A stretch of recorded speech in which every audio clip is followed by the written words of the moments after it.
Sila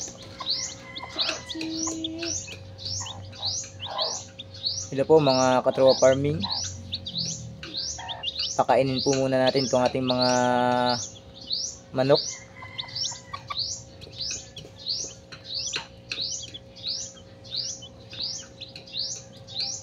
Napakalakas po nilang kumain at uminom ng tubig.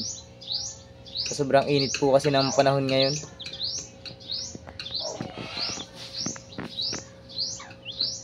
Yan po yung ating mga hinahing manok. Saka na ito po yung isa. Yung isa naman po ay nagidimdim. Ito po ay 3 laang ang pinapisa namin dito. Ito po ay nakamix po siya sa Rhode Island. Na ang masawa po dito ay Rhode Island po. Kaya po mapasin po ninyo, medyo mataba po yung kaniyang mga sisiw.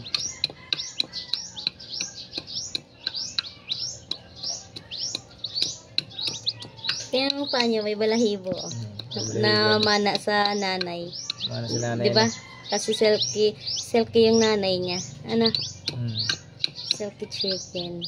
Dalawang ano. Tapos ang paa, ang daliri niya ay 5. 5 bali 10. 5 daliri. 5 daliri. Yung dalawa, mana sa nanay. Paano may iba mami? Tawagin mo. Po yung ating mga susunod na mga inahinin. Bali 2 po yan at saka isang tandang.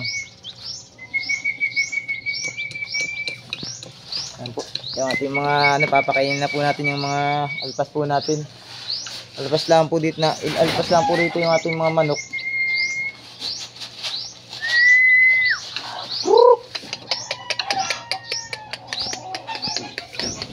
Ayan po, nagdadatingan na po. Yan. Yan po.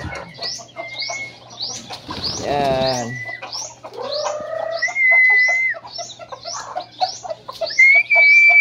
Nasaan yung Rhode Island na tandang?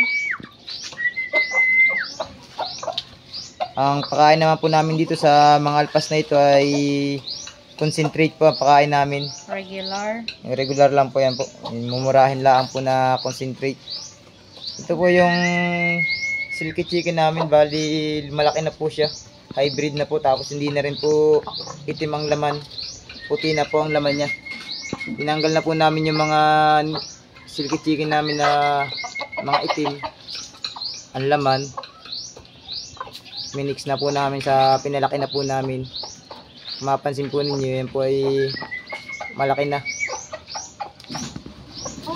Yan po yung iba natin mga nagdadatingan na po, iba natin mga ano kainahin sa bahan po. Nasaan yung tandang na bulik? Tayo po tayo nagpaparami ngayon ng mga native chicken.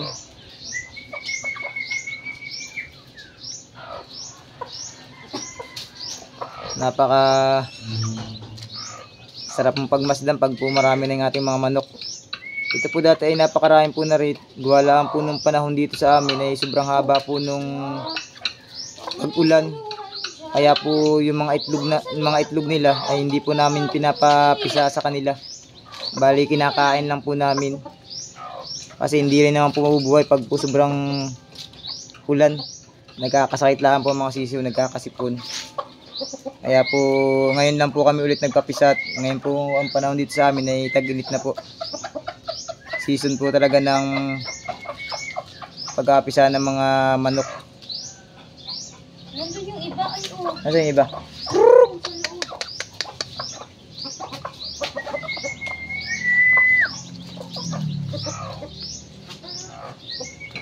Ayan po mga katropa farming. Maraming salamat po sa mga solid na suporta po ninyo. Hanggang dito na lang po ang ating video. Pa-like and share po mga katropa. Maraming salamat po.